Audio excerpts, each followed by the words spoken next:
Hey everyone, welcome back to my channel. For everyone that's new, I want to say hello. My name is OREAL Perkins and I'm a mother of 4 with one on the way and a family nurse practitioner, and I am journaling my progress through pregnancy on YouTube. So I want to make hopefully it's a brief video about my preterm labor experience. So I actually got home today from the hospital. I went in on yesterday and I was admitted and I stayed overnight for observation, and I was able to come home, but I did want to tell you guys my story and just so you guys can be aware of what goes on. So yesterday was Sunday, which is on Sundays we chill, lay back, don't do much.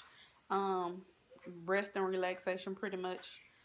So I woke up at 6 o'clock Sunday morning for some reason. I couldn't sleep. So I got up, got in the tub. I remember taking a long bath because, of course, I had the house to myself. And anybody who kids know you never get a bath by yourself. So I took a bath, a bubble bath at that. But I remember saying to myself, like, I had been having contractions on and off anyway, but I just remember something in my head like, no, you might have to go in today, so just kind of watch it. And I kind of brushed it off. I remember getting out the tub, throwing on some lounge clothes and doing my makeup for whatever reason. I don't know. But I combed my hair and did my makeup. Even my husband was like, where we going? I was like, I don't know. I just feel like doing this. So I did that. We sat down for a while. Then we had breakfast. Then we left to go get lunch and came on back. So around 1 o'clock when we got back, we actually had mail on a Sunday. Coincidence, right? So I had ordered this thing called Bloomlife, which is a contraction monitor.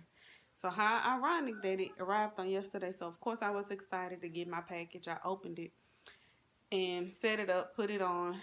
I was having contractions, but they were different. They were like, I usually have a lot of Braxton Hicks contractions where, you know, your stomach tightens up a lot. They take your breath away, but they aren't as painful. Well, these felt more like menstrual cramps and were in my back. So I put on the monitor and the monitor was picking up, and I was like, man, these have been going on for an hour.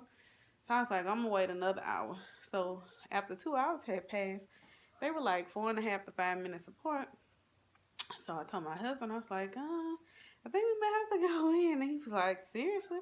I was like, yeah, I'm only 33 weeks, and you know, I have a history of preterm labor. So I have a 30 weeker, a 35 weeker, a 36 weeker, and I have one that made it to 38 weeks.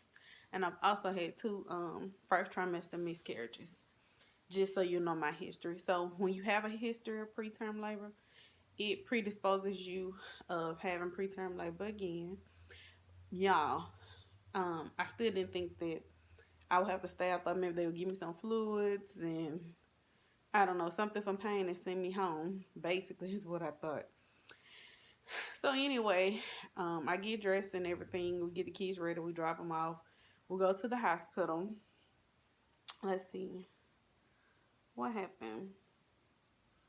So, you know, they do whatever they do for the admission process. Got me in the room. Hooked me up to the monitor. That's what the first thing they're going to do. They're going to hook you up to the heartbeat monitor and the contraction monitor. They usually have you lay there for a while, but due to my history, the on-call doctor, it's a hospitalist. At my facility, excuse me, I dropped something. At my facility, they have what's called the assessment center. So you don't go directly to labor delivery. You don't go directly to the ER.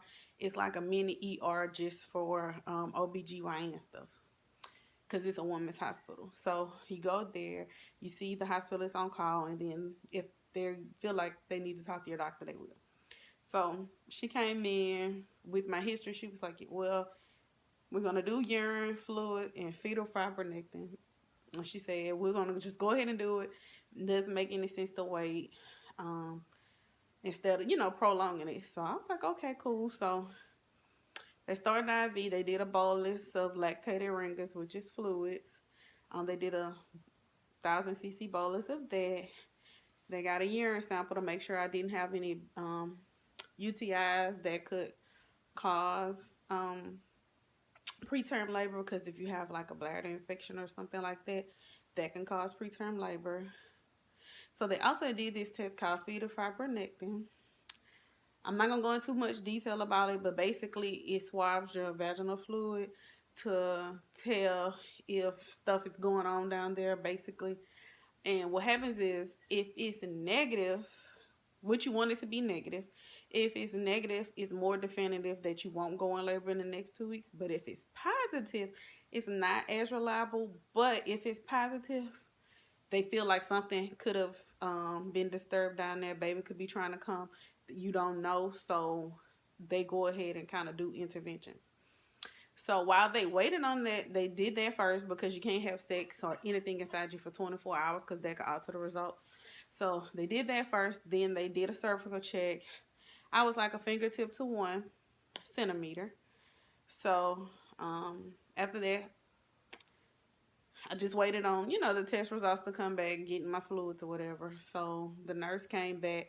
She was like, hey, all your results back, but your test was positive. So this is my first time ever having a positive fetal fibronectin in all my pregnancies. Like I said, I wasn't even going to come, but I'll tell y'all more about that Bloomlife in another video. So just hold that thought. But that kind of made me come in. And me being a nurse, the sad part of this, we kind of like don't go until the last minute type. Don't ask me why. That's just what we do. But I'm glad that I came. So I was admitted. So they took me upstairs to labor and delivery, put me on the monitors. So they put me on maintenance fluids, of course. So what they decided to do was give me steroid injections, which is for the baby's lungs. So it depends on how imminent they feel birth could be. So they can do them 12, 24, 48 hours apart. It's up to your doctor and what they feel and how much time they probably feel that they have. So for me, they felt that they were going to do mine 12 hours apart. So I got my first injection at 8. And they also gave me Procardia. Procardia is a blood pressure pill, but it also relaxes smooth muscles, so it helps relax your contraction. I remember them giving me a 20 milligram dose of that. I still contracted throughout the night. I didn't sleep much at all, but they weren't horrible contractions. But they were still picking up 5-10 minutes, but eventually they slowed down. So I got the shot at 8. So then Procardia was due again at 2. So I got another one because it was 6 hours apart. So I got another one at 2. And I feel like that one kind of went ahead and knocked it out. So then at 8 o'clock again, I got my other Procardia and my other shot. So the doctor wanted me to wait a couple more hours to make sure the contractions pretty much subsided and were very tolerable and manageable before she sent me home. I also got Nubain for pain. That's what it was, because I'm allergic to Stadol. That night I got Nubain for pain, and I think that helped a lot too with kind of stopping that pain cycle. I wasn't a candidate for magnesium because I'm 33 weeks, and at my facility they only do it for neuroprotection. And at 33 weeks, it's not recommended, so I didn't get magnesium. So just so you know, if before 32 weeks, that you may get magnesium. And that's some yucky stuff, but it works really well. So I just wanted to let you guys know that is possible. Some doctors do terbutaline still, some don't. I didn't need it. They didn't do it, which is a tocolytic. And that's usually what they do. So for me, say if the Procardia didn't work, and that's what the steroids were for, the Procardia and fluids didn't work, then I would deliver. But thank God that it worked. I'm also on Makena, which is a progesterone injection, and I do that once a week on Fridays. So, and I'll be doing that to 36 weeks. Just letting you know, due to my history, that's what's going on with me. So I was able to come home around 12 o'clock. And so now I'm here. I've been doing good. I haven't really had I had a few contractions, but you're going to have Braxton Hicks anyway. And it may be some real ones, but they haven't been timeable or enough pain to where it's like, oh, let me monitor them. So I'm just sitting down, chilling, relaxing. But I want to come and let you guys know about my preterm labor experience and what to expect. I also want to tell you guys what you can look for in preterm labor, because I'm in a couple of groups and people's always asking, well, I'm going through this and I'm going through that. So the general consensus is, now make sure you talk to your own doctor, but the general consensus is if you're experiencing menstrual-like cramps, low, dull, or sharp backache, pressure in the pelvic or vaginal area, abdominal cramps with or without diarrhea, fluid leaking. Of course, that's not your normal fluid, so it feels more watery. And bleeding, of course. If you get 6 or more contractions in an hour, even if they aren't painful. So the first thing you want to do is stop whatever you're doing, especially if you're active. Get some rest, sit down. And if you're in a position to lie down and lie on your left side for 1 hour. Drink some water. Make sure you're drinking enough water anyway throughout the day, because that's a big reason people have contractions is dehydration. And make sure you call your RB, and if you can't reach them, of course, go in. Treatment depends on how many weeks you are in your pregnancy, the hospital policy, and your personal history. So I can't say, or what your doctor may do or what for sure may happen. So that's why I told you my experience and some things that I know that is done.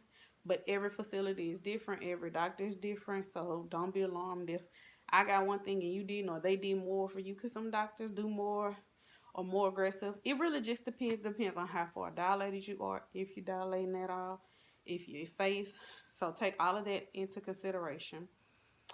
And most times they're probably going to make you come in just because they need to check your cervix. That's the only way they're really going to know what's going on and if you're progressing or not, is if they do a cervical check.